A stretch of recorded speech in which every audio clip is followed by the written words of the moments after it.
Before we begin this episode, I'd like to recognize the Harsh Rules Patreon supporters that help make content like this possible. If you'd like to support the channel, head over to patreon.com/harshrules to learn more. And once again, thank you for your support. Another way you can support the channel is by liking and subscribing. Liking a video helps me understand what content is successful with this audience. As for subscribing, new content appears on this channel first. While you may have found your way here from Board Game Geek or other sites, in the future I'll also be adding more exclusive content that may only be found here. The best way to be informed when I upload new videos is to subscribe and click the bell icon for notifications. Once again, thanks for watching, and now let's get to the video. Welcome back to Harsh Rules. I'm Ben Harsh, and today we're going to discuss Axis and Allies 1942 Online and the new stabilized dice option that they've introduced. So I picked up this game a few weeks ago on a Steam sale, and I noticed that one of the patch updates was talking about stabilized dice, and I wasn't quite sure what that meant. So let me show you the update that's listed on the Steam page, and we'll walk through it, and then I'll talk about what I think about that. So let's take a look. So here's the FAQ update for Axis and Allies 1942 Online, frequently asked questions for stabilized dice. So why are we adding a new dice mode? There's been a ton of discussion in our community around dice rules. We've heard you, and we understand that the randomness of the dice just doesn't feel right. Common feedback on the dice includes industrial complexes and strategic bombing raids feel like they disproportionately roll hits on bombers. And low percentage plays, in other words, where an outcome that is highly unlikely, seem to happen more often than expected, especially in the context of Round 1 Russia/Germany actions. Players plan combat moves based on probabilities, so when those plans don't conform to expectations, it's understandably frustrating. Now, this is a key phrase I want you to keep in mind, because we're going to come back to this. So based on your feedback, we've added stabilized dice for custom games. Our goal is for the combat to feel satisfying and strategic while staying true to the element of chance at the heart of the board game. Standard dice mode will still currently be available by those who prefer to live and die by the unforgiving RNG gods. So what are stabilized dice? Stabilized dice are an alternative method of random number generation. This dice mode will still be random, but will control for extreme outcomes and should feel more natural as a result. Our objective is to allow player strategy to play a larger part in the overall game by reducing the chances that dice can swing a whole game in a single roll. So we're going to stop there, because basically stabilized dice take your normal six-sided dice rolls in this computer game, and they massage the statistics. It's hard to say. They massage can't do it again. And they massage the statistics so you get less, frequency with poor rolls. So let's go back to that phrase I was talking about. Players plan combat moves based on probabilities, so when those plans don't conform to expectations, it's understandably frustrating. So let's switch back.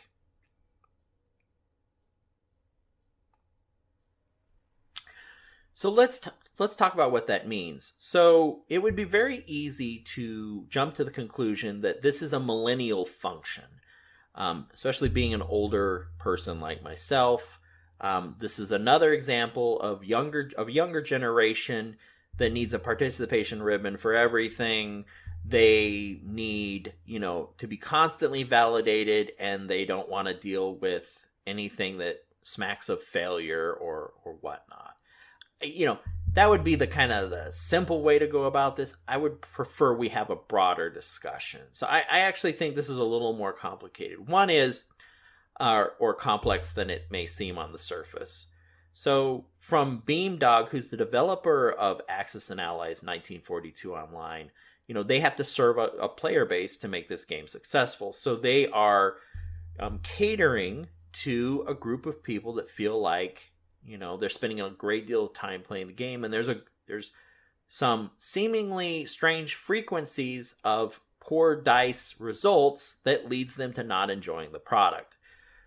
So I think ultimately, I don't think there's anything wrong with this. I think they've catered to both audiences. You still have the option to use pure dice, or you can select these stabilized dice, and you can, have less chance of strange runs of bad luck. Now, anyone that's played a normal board game with dice has all experienced this. Especially it seems like I have bad days, well, a lot of times, but with Risk in particular, where you have an overwhelming force and you're rolling dice, and a smaller force can actually just whittle your giant army down to nothing and win.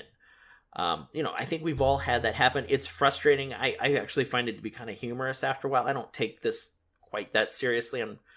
But I think the broader issue with this to look at is, I think ultimately there are two types of players. I think there are players that are strategy focused, and I would say there are more tactical focused games. And I think this is not only with game playing, but it's with planning and leadership as well. And I've seen these similar traits in the company where I've worked and whatnot. So I think strategy people, we'll just kind of use this bucket term. I've noticed that people are more focused on the plan and the integrity of their plan, and they want things to, progress from one phase to another as planned. They are not comfortable with ambiguity. They don't like things to stray from the way they've plotted they should work out. And we see this a lot.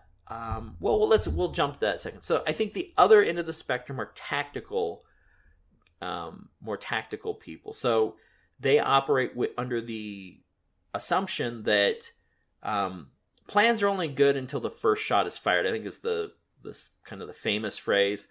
But essentially, I think a tactical person, I find myself falling more in this line. My feeling is that there is an objective you're trying to hit, and there's many paths to get there, and that flexibility of how to get there is what makes, it's how to go about things. I don't think you can say, I'm definitely going to go from point A to point C or point B and not have any problem. It's just everything's gonna fall into place and it will work perfectly.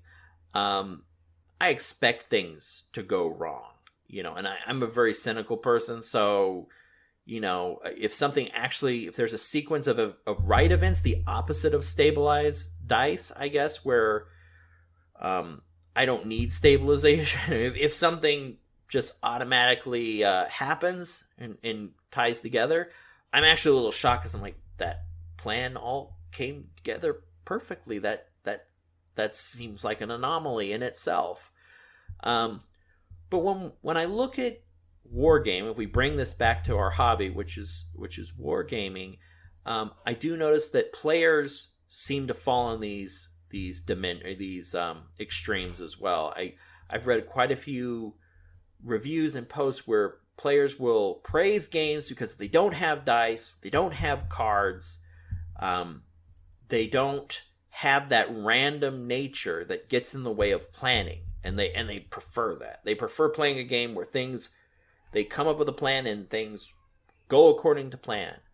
Other gamers don't seem to bring this up, but they seem more comfortable with dice. But particularly dice will get called out a lot as far as, well, this game has too many dice in it, or too heavily reliant on dice results, and games will actually get torn down somewhat for that. And other games praise, like, hey, this is a great war game, but it has no dice, it has no cards, it has no random features. And there's a group of players that praise it. And I think these fall into more of that strategy group of people that The fun of the game is coming up with an ingenious plan and then watching it unfold perfectly.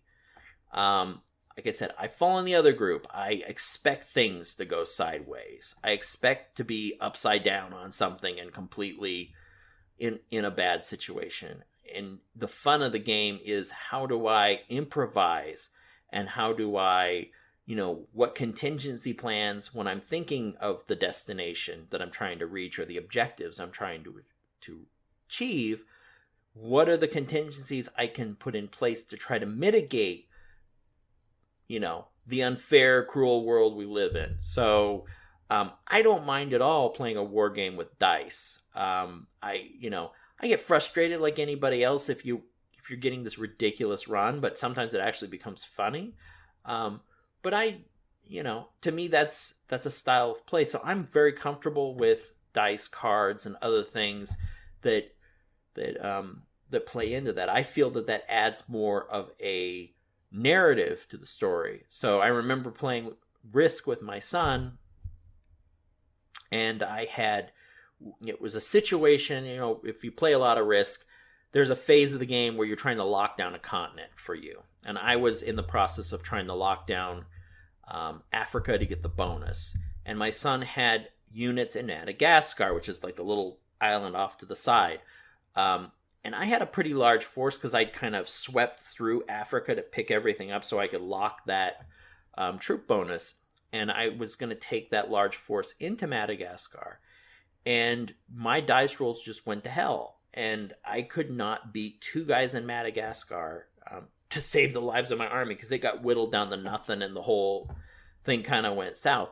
Now, Risk, is people complain about this. Risk is a game I should have just stopped. But after a while, you're like, why isn't this working? And instead of thinking about it, you just keep repeating the same results. Like back in the old days when, you're trying to send a print job or something and you're like, it's not printing. I'll just keep sending the print job. And pretty soon you got, 50 print things queued up and it's spitting out all these versions or all copies of the same thing over and over again. The same thing. Your brain, you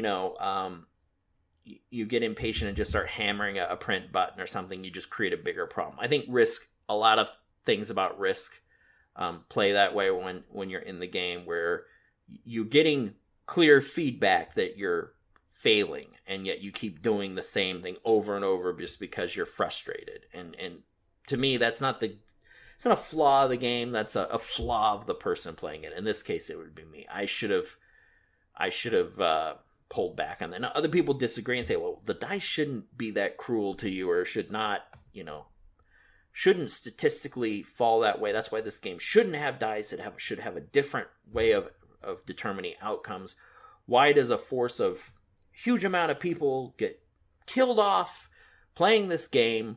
That's completely unrealistic. That's the other side speaking. My side is like, when you run into something, you probably shouldn't just keep slamming your head into it. You should probably back off, try something else. See, there's two ways of looking at it. So, but when that happens, a narrative plays out. Like, we remember, like my son and I remember that situation because it was so ludicrous. It actually made a memorable experience playing the game. We're like, who are these guys in Madagascar, and why are they such badasses? They're like, what is this? Like they're just wiping out the entire force by themselves practically, and they seem impervious to damage. It makes a fun experience. I remember that game more than like 50 others I played where everything went according to plan. So I don't. A lot of times playing games for me is more about the experience than winning. I'm not always obsessed with winning. Let's have a fun game. Let's see what happens. So the question is, what type of person are you? Do you feel like you fall more into this strategy camp? And do you know games that you're like, I don't like to play this game because that irks me, because there's dice and there's cards and I come up with a plan and it's so random and I can't make it happen? Or are you more there for the ride and you're like, well, I like to improvise. I like to change my plan. I like things, things go sideways in real life and things go sideways in games. And I like to come up with a strategy to deal with it. Let me know in the comment section below. And once again, thank you for listening to me ramble this long. This has been Harsh, if you didn't already know, for Harsh Rules. Thank you so much for watching, and I'll see you on the next episode. If you found this video helpful, please give me a like and share with your friends. To be the first notified when the next episode of Harsh Rules becomes available, please hit the bell icon for notifications. And as always, this has been Harsh for Harsh Rules. Thank you so much for watching, and I'll see you on the next video.